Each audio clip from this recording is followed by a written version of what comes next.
Well, Jesus, look what you've started.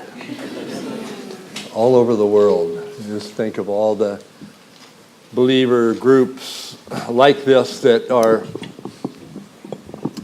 meeting in every country all over the world, some under great duress, and yet holding out for their faith. And it's just an honor to be here and be a part of this and have played some role in this. And Rita exaggerates. It was Marty who put the fish head in her center.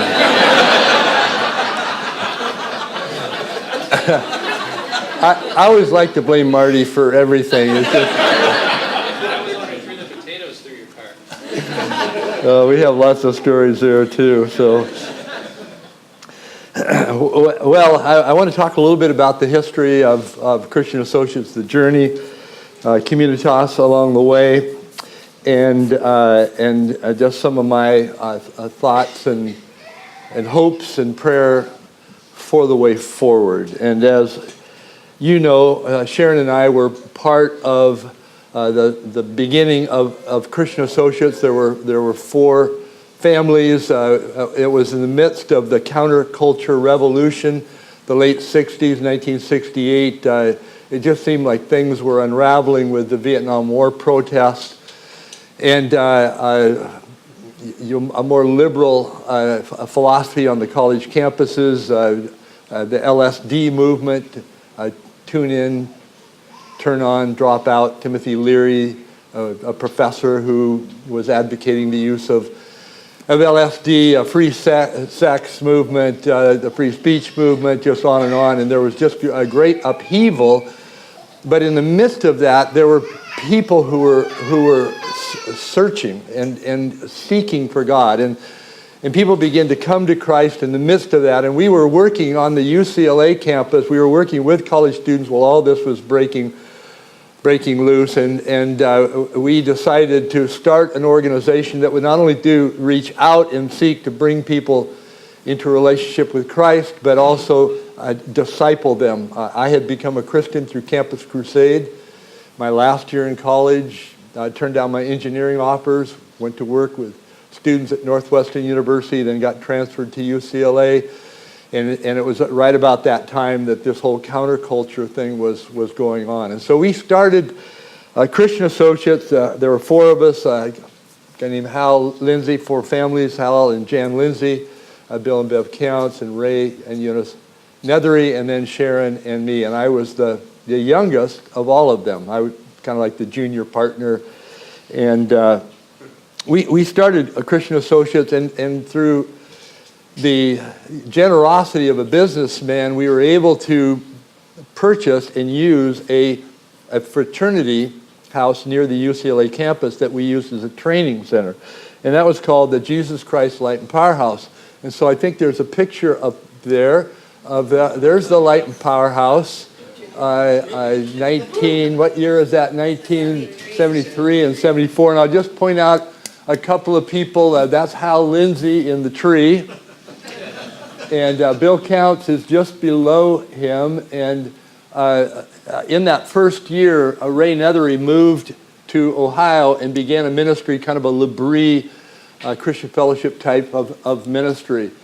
And we did a lot of crazy things on during those days. We worked with a group in Berkeley called the Crusade for World Liberation, or the Christian World Liberation Front is what it was called. And they did a lot of radical kinds of outreaches, and part of what we did is we had the training center, and we had students that were full-time in the training center, and then I was working on the UCLA campus and evangelism, discipleship, and then we would take students with us on what we, these little outreach projects, and we would go to Berkeley, and we would work with the Christian World Liberation Front. We would do a lot of crazy things, marches down Telegraph Avenue, and just a lot of goofy things to reach people for Christ. And the Christian World Liberation Front put out a publication called Right On, and the symbol on the symbol of the magazine was a raised fish, right on, because that was kind of the radical expression in the late 60s on into the 70s. And so they put together a little newspaper, and they sent me 10,000 copies. And I was at the Light and Powerhouse when this van arrived with 10,000 copies of this newspaper called Right On. And the head title was, "It's Time to Pick Up a Gun." Kind of a radical article. And so I took those, I got my Volkswagen van, and I drove over to the UCLA campus, and I pulled these bundles out, and there was this part on the UCLA campus called Brew and Walk, and that's where the students would go from the dorms on one side of the campus up to the classrooms on the other side of the campus. And so I struggled the bundles of magazines and set up this little card table, and I'm thinking, how am I going to give these out?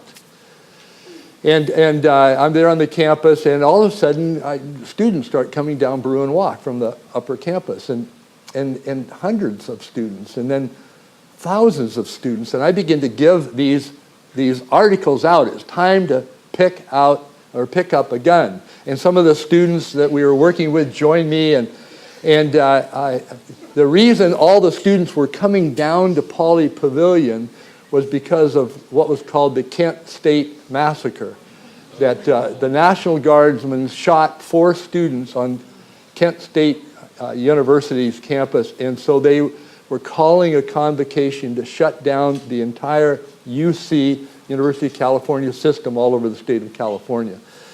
In this article that we gave out, "It's Time to Pick Up a Gun," went on and said, "At least that's what some people say."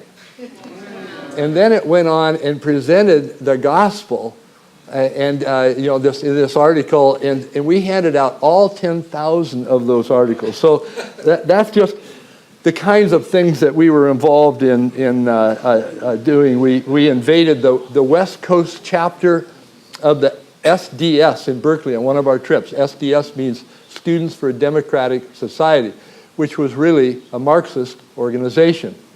And because they said they were a democratic society, there were about 50 Christians, the Christian World Liberation Front and the Light and Powerhouse students that we brought up with us, that we registered as delegates because it was a democratic society. And so we went, and there were about 50 SDSers and 50 Christians, but the SDSers didn't know there were 50 Christians. And so the speaker for the gathering was a PLO representative who got up and talked about the solution to the Middle East crisis. And he said that the solution to the Middle East crisis was that they would line up all the Christians and all the Jews, and they would just mow them down. That was what he said. And so one of our guys raised his hand and said, "Well, we have a Middle East expert here as well. We'd like to have him be able to address." And the moderator said, "Okay, how many of you are okay with that?" And 50 Christian hands went up, and about 25 SDSers. And so our speaker went up, and he had this T-shirt. His name was Hal Lindsey. And he'd written a book on prophecy called The Late Great Planet Earth. And on the back of his shirt, he had a picture and then the words, "Jesus the Liberator." Well, when he walked up to the podium, the leaders of the SDS chapter at Berkeley realized they had been had. And all hell broke loose. And it ended up by them demanding that we leave. But we had a sit-down demonstration. And 50 Christians, we just sat down. We weren't going to move. This is a democratic gathering, so we have the right. Well, they ended up dragging us out and kicking us, but we did a lot of innovative outreach kinds of things. We would speak on the free speech platform and speak, of course, in fraternities and sororities and dormitories.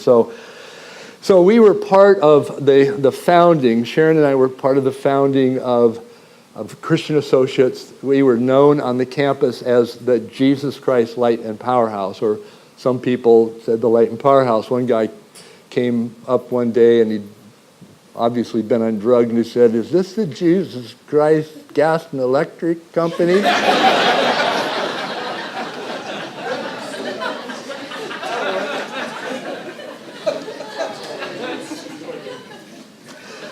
But along the way, in addition to the training center, the campus outreach, I began to gather some of the student athletes that I was working with, and we began to go overseas and play basketball against national Olympic club teams as a way to, again, share the gospel, but also as a way to disciple some of the students. And so we traveled to Southeast Asia 1 year, played 54 games. I always like to talk about this part. We played 54 games in 5 weeks, and we were 54-0. Now it helped that we were playing Chinese in wheelchairs.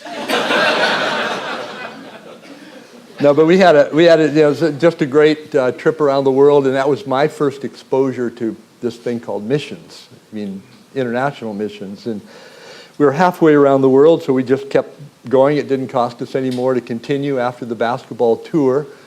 And so we ended up in the Middle East, in Egypt, in Lebanon, before the war in Lebanon destroyed that country. And then we ended up in Europe, and Sharon met me there, and we traveled around. And it was my introduction to Europe, and kind of close up and firsthand. And so the next year we took a team to Africa, and we played right across the equator. And then the next year, one of our players, he'd studied at the Light and Powerhouse. He's probably in that picture. Ralph McCall studied at a place called La Brie Christian Fellowship, and he wrote us back then, no email, no cell phones. He wrote a letter, 7 to 10 days to get to you. You write back 7 to 10 days. And he said, I think I can get a schedule in Europe. And so we said, okay, and we set about. I want to go back to this picture because I want to give props especially to Gary Edmonds right here. Gary's right behind the guy with the beard. So I don't have a pointer. There's Gary Edmonds, and kind of over there with a fro, his face sticking out from all this hair, is Chris Hall. And Gary and Chris were on our basketball teams, and Gary ended up coaching in Switzerland. He got a job as a first division coach in a place called Aigle, Switzerland, and so these guys, after our traveling around Europe, we started going back summer after summer after summer, and we began to see the spiritual vacuum in Europe. And we began to ask, what could we do to make a difference, to have a lasting effect? We would talk to people at the games. We'd share the gospel. One of us would step forward and say, we all love the game of basketball, but there's something more important to each of our players than basketball, and that's that each of our players has a personal relationship with God through Jesus Christ. And then one of the guys would give a testimony. Sometimes one of the guys would step forward and give another guy's testimony. And before the other guy had a chance to step forward, and we were so familiar with each other's testimonies that we could give. That don't happen once or twice. And probably the most impacting testimonies of the trip. So we begin to see this spiritual vacuum. Then we begin to ask, what could we do to have a lasting effect? And we knew the church had something to do. As you read the Gospels, you read the epistles, and the gates of hell can't prevail against my church, and the book of Acts, and what the apostles did in their understanding of the Great Commission was they planted churches. The church planting movements took place. And so we decided after probably 5 or 6 years, we need to plant a church. We tried to work with existing churches, and they were kind of afraid to do innovative things. When you work on the college campus, there are two basic principles that you follow. Is number one is you don't wait for people to come to you. You go to them. You connect with them. We go into the dorms, fraternities, and free speech platform, and basketball gym, Poly Pavilion, or in Chicago, when I work with students at Northwestern.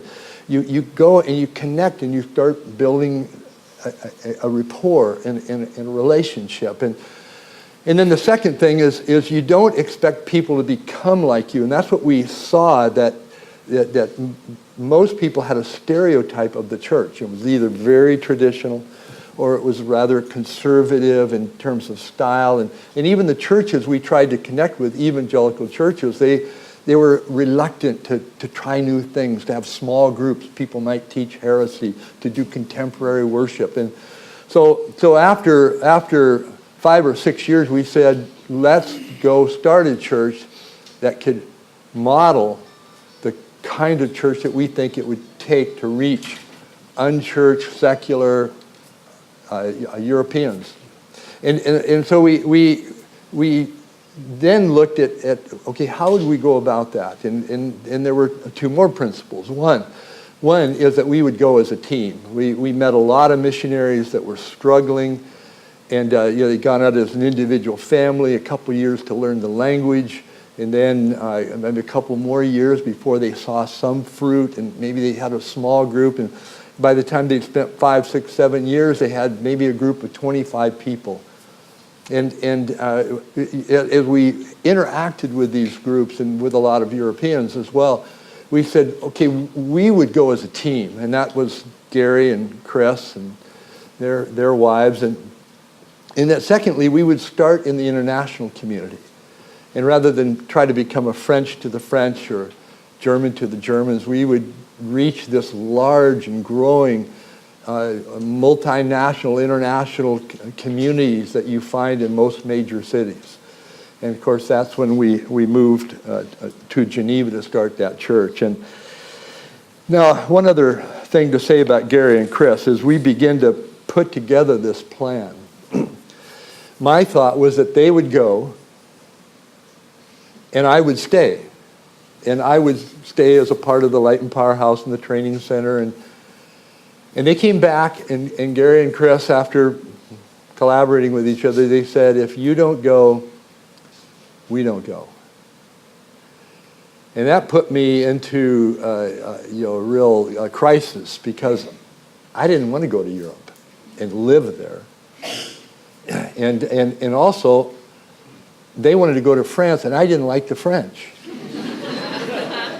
And I didn't like the French because we were playing basketball in Israel, and we were at Masada, and there was this restaurant, and we were in line, our basketball team all lined up, and this French family starts to cut in front of us. And so we locked arms. So, we got guys 7 feet, 6'8", great, bulky guys, and we locked arms so they couldn't get in front of us. And you know what they did? They sent their daughter all the way around the cashier, and she came back in front of us. And I thought, I can't stand the French. and now these guys want me to move to France. But they said, if you don't go, we don't go. And here's where I have to give props to my wife Sharon, and certainly for more than this, far more than this. But I was called in when I finally said, okay, we'll do it. And I was called in by the deacons of our church.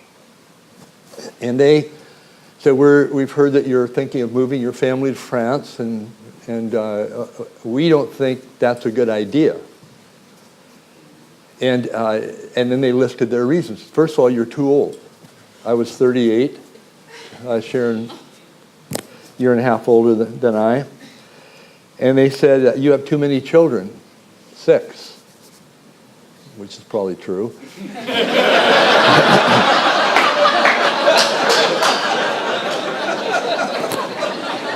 And they said it wouldn't be cost effective. It would be better to send a young couple right out of Bible school, and it'd be a lot more cost effective. And they said it'd be too hard on your family. We had a newborn who was 3 months old at that point, and then we had a 17-year-old who's sitting here this evening. So I actually went home thinking, we won't have to go.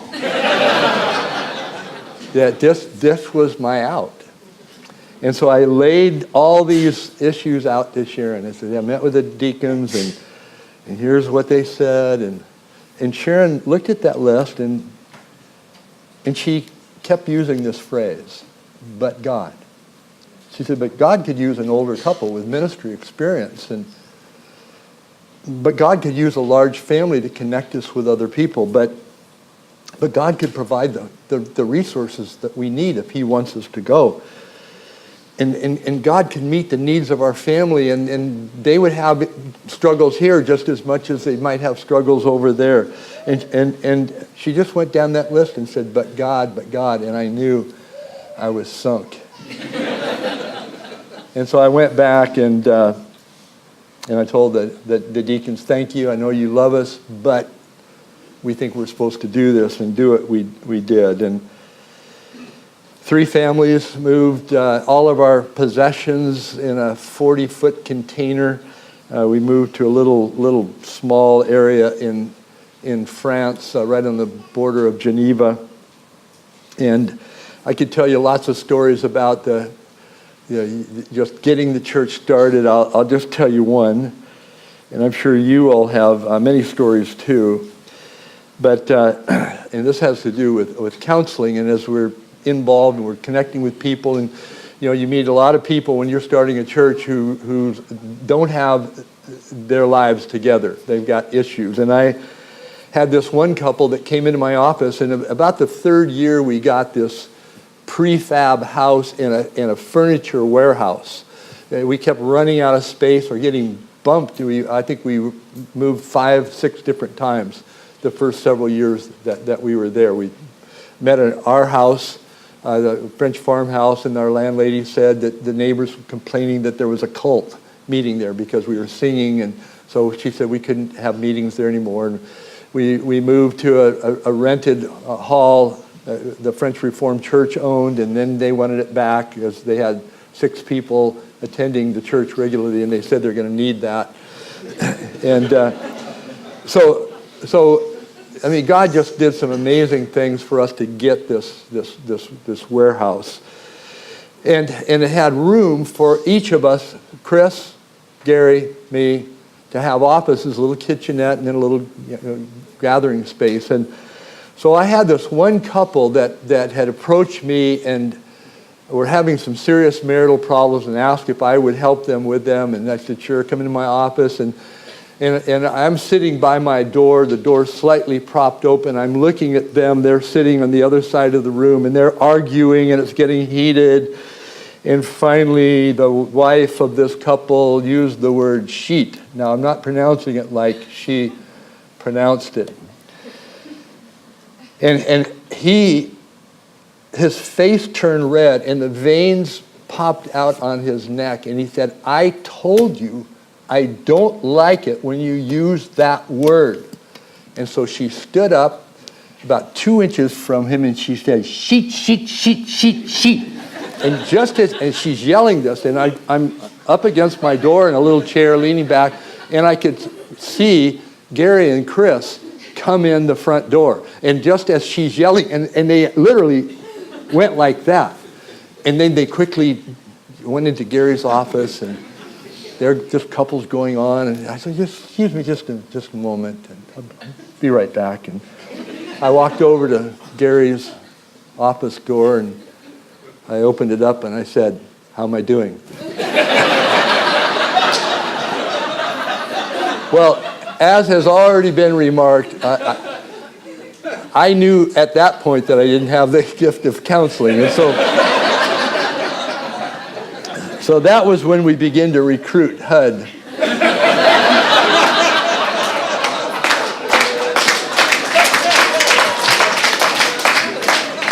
But we got the church up and running, and people came to Christ, and lives were changed and restored. And of course, there were bumps and bruises along the way. And the church plateaued at about 120 people. And we didn't know why. Looking back, we had a plan to start a church, but we didn't realize that once a church began to grow, that the dynamics would change and that you would have to reconfigure how you did things. We were like the 3 Musketeers. We did everything together. Outreach, go to the YMCA, meet some people, go to a pub, Marines are located there, Bible studies together, everything together. But as things grew, there began to be some tension about how to do things. And so my family and I moved back to the States, and I started a Doctor of Ministry program. I was on the staff of a church called Calvary Community Church, and I just wanted to be on the inside of a church that had experienced explosive growth. It had been declining from about 100 to about 35. New pastor, Larry DeWitt, came. And the church in the next 10 years grew to 2,000 people. So I wanted to be on the inside of that. And then my whole Doctor of Ministry program was trying to figure out how could we improve on what we did in Geneva. We didn't think that there were only 120, 140 people that were open to the gospel, and we found them all.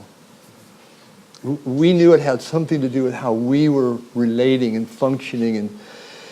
And so along the way, I wrote the High Impact Church, and then we moved back to Europe, to Amsterdam, and we started the Crossroads Amsterdam. The first year, there were 3 couples that moved there. The first year, 2 of them left. And then Marty and Carrie came, and Rick and Judy Grossman, and because of that, there was some friction about what kind of a church were we trying to start, and Marty and Carrie and Rick and Judy were on the same page, and so we got the Crossroads Church up and running. Church grew. Dan and Ann Steigerwald got involved.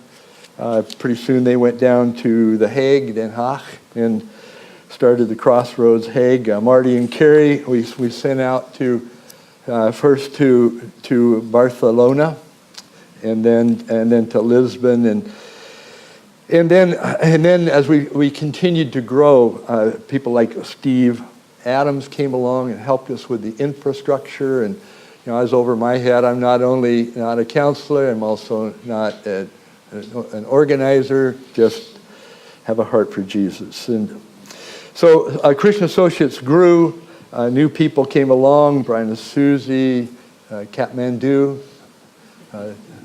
sometimes known as Mike Katzenberger, and others, and we started going south and east, and I felt, in fast forwarding to 2010, I felt that the time had come for me to hand the leadership off of the organization. I'd been a part of it for 43 years, from its beginning. I'd led it for 25 years. It's easy to become a president when everybody else leaves and you're the only ones left. And that was how I became the president of Christian Associates, because in the early days, none of us wanted to be the president. None of us wanted to have to deal with the organizational structure and the mechanics and the finances and all that, and we kind of patched that together. So when Gary stayed on in Geneva to be the pastor long-term, Chris stayed on. Just a comment on those two guys is I'm so grateful for how they've gone on. Gary is the president of Food for the Hungry today, a large organization. Brian Newman had been a part of that some years ago. And Chris is the president of an organization called Renovari, which was a guy named Richard Foster in spiritual formation. Those guys, just continued to run with the gospel and with the faith. But my vision had been centered around what I call critical mass. And first of all, critical mass with the church, that somewhere around the 200 level, a church can sustain itself. And if the leadership leaves, if there's a transition of leadership, there's enough critical mass for that church to continue. And that was always our goal, was that we would start churches that would be self-sustaining and ultimately would multiply themselves. But also critical mass in a region. And we begin to think in terms of 2 or more churches in a region with the leadership that would interact. And so when Dan and Ann went to The Hague, and then other churches start to pop up, critical mass in a region, and then critical mass in multiple regions. And we begin to see that in Spain and Portugal and other places. And finally, and this was what was the trigger for me to say, okay, I've done what I think I was supposed to do, and that was a critical mass of Europeans on the staff of Christian Associates in leadership, in church planting. And so a search began.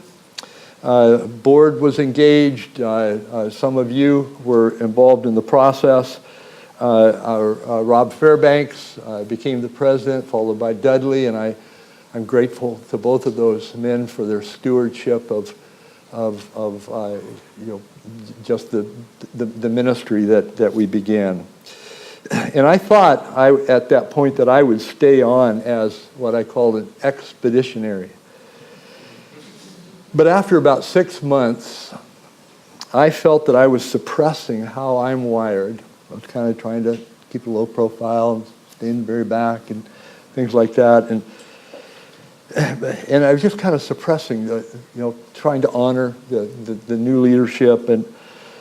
But I also felt that the new leadership would function more freely if I moved on. So Roland Neednagel, who was on our board at that point, when I had stepped down from the presidency, he said, you ought to consider something like Global Training Network. And at the time, I didn't think about that, but I followed up on that after 6 months.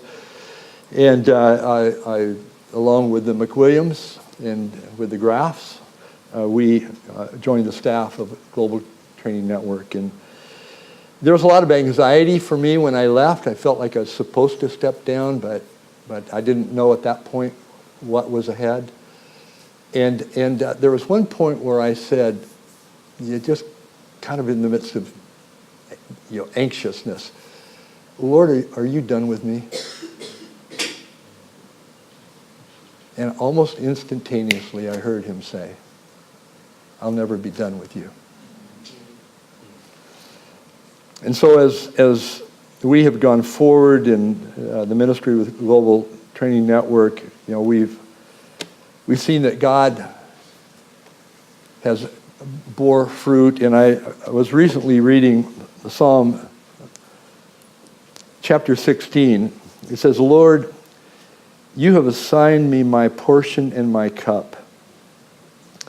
You have made my lot secure.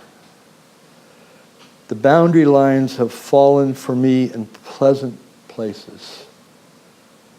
Surely I have a delightful inheritance. And I wrote in the margin of my Bible just the transition, from that point of anxiety to then entering into that next season of what God has had for us. And a couple of years ago, I'm part of a retreat for the last 5 years. This will be the 6th year in Interlaken, Switzerland, that's for what we call at-risk missionaries. Missionaries working in a lot of places that are tough for a lot of reasons, and we have a retreat with some devotional small groups and then one-on-one interaction all afternoon. And in one of the men that I was spending time with, he was a young Australian, and we were sitting outside at the time. He said, you're really old. He said, are you just waiting to die? And I laughed because I knew where he was coming from. And he went on to say, everybody I know your age is just retired. They're driving around in a Winnebago, and they're just waiting to die. And I said, no way. I said, I'm all in. I'm full bore. I'm passionate about what I'm doing. And here's why. And it's the why not only of what we're doing, the Graffs, Williams, Morris's, Sammy, who's here with us from Brazil, but it's what is at the core of why we started Christian Associates Communitas. There are some core passions that I hope you're still infected with and that you'll infect others with. It's a passion, and I've got a couple of these on slides, but a passion to share the good news of Jesus with as many people as possible. The good news, the gospel. I know what it is to be lost. When I was a student at Oregon State University, I was lost. My marriage with Sharon was a mess. We were separated several times. We were talking about divorce. My inner life was a mess. There was an emptiness. And then I came to know Christ. And I'm grateful to be saved. You know, there's a place in Romans chapter 9 where Paul says, I'm telling you the truth. I am not lying. My conscience bears witness. That I would be willing, a little bit of a paraphrase here, I would be willing to be separated God for eternity if it would mean the salvation of my brothers, the Jews. And I just can't get my head and heart around that now, because I know what it is to be lost and to give it up and to go back and have it for eternity. And yet that's the kind of compassion that the Apostle Paul had. And our passion has always been, and when we started Christian Associates, it was to share the good news of Jesus, to help people who are lost. They may not know they're lost. They may be entrenched in this ideology and that ideology and this religion and that religion, but without Jesus, they're lost. The second core passion is a passion to see Christianity become a movement. And that happened to me when I was a new Christian and just joined the staff of Campus Crusade, and they talked about being a movement. And that just captured something in me. I want to be a part of a movement. And that's what we felt that we were on the college campuses, and sharing the gospel and doing all kinds of ministry things is just a passion to be part of a movement. And a few years ago in Christian Associates Communitas, we were talking about how that Christianity began as a movement in the first century, and then it became an institution in Rome, and it became a philosophy in Greece, and it became a dying culture in Europe, and to a large extent the United States.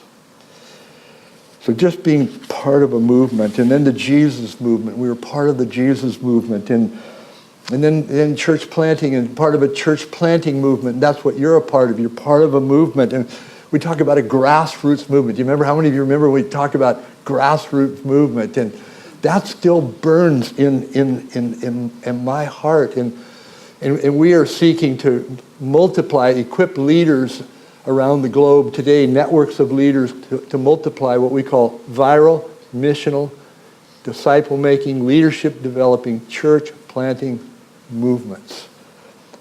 And I hope that's your passion too. And another passion is to make disciples of all peoples. That's what Jesus told us we're to be doing, make disciples of all peoples. And I look back over the years, when my Campus Crusade years, Northwestern University, one of the guys that I led to Christ is now leading Campus Crusade's work in Moldova and Bulgaria, and he's been doing that for many years. Lived with us for a while, changed our daughter's diapers. Ed and Coralie Murray, the UCLA days, and one of the guys that was part of our ministry, and probably some people have some issue with him, but he's leading a Bible study today in the United States Congress, another one in the United States Senate, another one with President Trump's cabinet. And just to see these students that we touched along the way going out and carrying out the message and the gospel. A news release. Some of the guys that were on our news release teams are pastors today, and that main thing for me was evangelism, but also discipleship, just hanging out with these guys and traveling and doing goofy things, driving in a train, and somebody's trying to come in our cabin, it's hot and sweaty in Italy, and we put string cheese on our nose. People would quickly close the door. So we'd pour water out the window. In the train as it's going, the windows are down, and water would go out one window and then come back in on the people in the cabin behind us. One time, Ralph McCall and I were on our way to Italy without passports. Amazing that we made it. The guy that was supposed to send them to us had left them in Genoa. I just was with him 3 days ago. And we were riding through all these dark tunnels going into Italy. And all of a sudden, you're going along, and it's light, and then all of a sudden, it's dark. And then going along, it's light, and it's dark. And we had this French girl sitting across from us, 3 of us in the compartment, and she was an existentialist. And she was, we're trying to talk to her, and, she's just so, lifeless. And so every time we'd go through a tunnel, Ralph and I would change sides. and we'd come out, and we'd just be sitting there like nothing. We'd go through another tunnel. We'd change back over here. Ralph McCall today is a publisher of Labrie kinds of books in Switzerland. And he moved to Switzerland. A church planting years. Well, a fourth passion. Third one was to make disciples of all people. A fourth one is to equip leaders. And this is our passion today. To multiply viral, missional, disciple making, leadership developing, church planting movements. I want to show you a picture at this point of, and Sammy, will you come up here? And Phil, come up here for a minute. Sammy. Phil, I've loved working with my son-in-law. We had a couple battles along the way, but it's just incredibly enjoyable. And this is Samir. What is your name? José Mohamed Saleh Diab. Sammy has a Muslim background. He's not a terrorist. Yet. He's a terrorist for Christ. But we've been involved since 2013. We did our first training in Brazil, and then we have what we call 4 phases of training and then 4 levels of leadership development, with the idea that we will be reproducing 4 generations of leaders before we're done. And so I just want Sammy to tell us, you see Sammy up there in the picture, what is this picture of? So you might have to speak into my mic. Okay. Right here, is this working? Okay, thanks. All right. This is a church in the state of São Paulo. The city is called São José dos Campos. And this was the last training we just did it. We finished on this last Sunday, August 5th, yeah. And I flew back home on the 6th. 7, I kissed my wife. On the 8th, I was on the plane coming to London. And that was not planning. That was not my plan. I was invited by a guy that is not on this picture. Yeah, he is, Pete. Yeah. I was invited by this guy to come to here. What nationality are all those people? They're, except for Pete and Jane, which Pete is from England. Peach. Yeah. He complains that we call him Peach. So how you say them in Portuguese? That's the Portuguese. Pêssego. Pêssego? Peach. No, I'm sorry. Okay. Peter.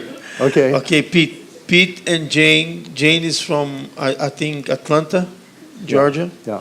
And Pete is from England. The rest is all Brazilians. So I met Pete and Jane in Amsterdam. They were part of our church plant in Amsterdam, and they moved to Brazil, and then they kept trying to get us to come to Brazil. And at that point, we said, no, we're doing Europe. And then they kept saying, no, please. And so, well, you could come to our trainings. So they came to some of our trainings. And then eventually the board said, well, okay. And then they've started 2 churches since they've been there. And we've traveled back and forth. But all the rest are Brazilians. And how many cities are they from? Different cities. On this particular group, most of them are from my city, okay, most of them. But there is a guy from the city of Matão, which is Claudius here. Claudius here. This girl right up at his side, she just joined the team. I mean, she just did the last phase 4 in the city of Vinhedos and asked us to come and do phase 1 in São José dos Campos. And then you get Litos, Jason, Vivi, Vlad, Abel, From your Stephanie. And then you get Lidiane from São José dos Campos. And Pete and Jane are San Jose. Pete and Jane is from São José. And the other two, do they have? Oh, they were the ones, they were invited there because they were the ones responsible for the cooking. Oh, yeah. So they were part of the thing. Because Okay. I'm looking at those and Okay. saying, I don't know these people. Well, but there were several others you who don't need this. You have your. there are several others. Thank you, guys. I just wanted them to see that the point that we're trying to do is mobilize leaders in the different cities that we travel to and have them become trainers themselves. And so that group right there did all the training. 2013, Phil and I did all the training. Today, we didn't have to be there because the people that we've trained are doing the training, and they're amazing how well they're doing the training. And there are people that are becoming Christians in all of our trainings. Every time we do a phase 1, we go out and we see people come to Christ. And we've seen now in Sammy's region, they've planted 3 new churches. Sammy's planted, I think, 10 churches totally. But our passion is to multiply churches that are Christ-centered, that are biblically based, that are grace-oriented, that are outreach-focused, that are spiritually vibrant, that are life-transforming, that are culturally impacting. We have a passion to do that. Well, we haven't forgotten you, Christian Associates, Communitas. And we haven't forgotten you, Europe, and the United States.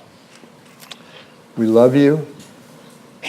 Our prayer is for you. Our passion is for you, that you won't get discouraged wherever you are, whatever your role is, however much it seems or doesn't seem that what you hope will happen is happening, but that you won't get discouraged and you won't just slide and just wait to die. But that you will strive, as Colossians says. When Paul writes, he says, we proclaim him, Jesus, admonishing and teaching everyone with all wisdom, so that we may present everyone perfect in Christ. To this end I labor, struggling with all his energy, which works so powerfully in me, that you will strive with his power. You will strive to see, and then I'm just going to give you 10 things that as I prayed about what I would want to leave with you, 10 things that you might strive for, that you would strive to see the gospel spread and be embraced by masses of people in your spheres of influence. That you will strive so that the grace and gratitude will characterize you in the churches that you plant and lead. And that you will live lives of generosity, honesty, compassion, integrity, faithfulness, and humility in relationship with each other and those you're ministering to. And that you and the people you're ministering to will align your lives, your marriages, your families, and all that you do to God's word in Christ's lordship. And that you will strive to engage, serve, bless, and empower those around you that you're ministering to. That you will have a clarity of why secularism and every other religion and philosophy is deficient. And you'll be able to show and persuade and liberate those who are in the death grip of those ideologies. And that you will strive, and particularly you in leadership and in team leadership, that you will strive for a collegial and empowering APEST form of team leadership and ministry. That your churches will blend together the resources and gifts therein to reach out, to care for, to manifest in tangible ways the kingdom of God on earth as it is in heaven. And nicely, that God would raise up committed Christians with mindsets to influence government, business, schools, and every nook and cranny with the gospel in all its fullness. And then lastly, that every one of you and all those you minister to would have a passion to live out of the larger story. That's something we talk about in our training. The larger story that encompasses eternity past, all of history, including creation, the fall, and then God's plan for redemption, ultimately manifested in Jesus Christ. And that you will proclaim that good news until he comes. And that you would do it with faith, love, joy, grace, and hope. So that one day, when you're old, and your health fails, as my wife's health has been failing, I hope she'll rebound and have another run, but that one day when you're old, that you would look back and say, I have fought the good fight, I've finished the race, I've kept the faith, and now there is in store for me the crown of righteousness, which the Lord, the righteous judge, will award to me on that day by his great grace. And not only to me, but to all who have longed for his appearing. And that you would be able to say, as Paul, when everyone deserted him, that the Lord stood at my side and gave me strength, so that through me the message might be fully proclaimed, and all the Gentiles and all the world may hear it. And that you will know, that you will hear that same voice that says, I'll never be done with you. Amen.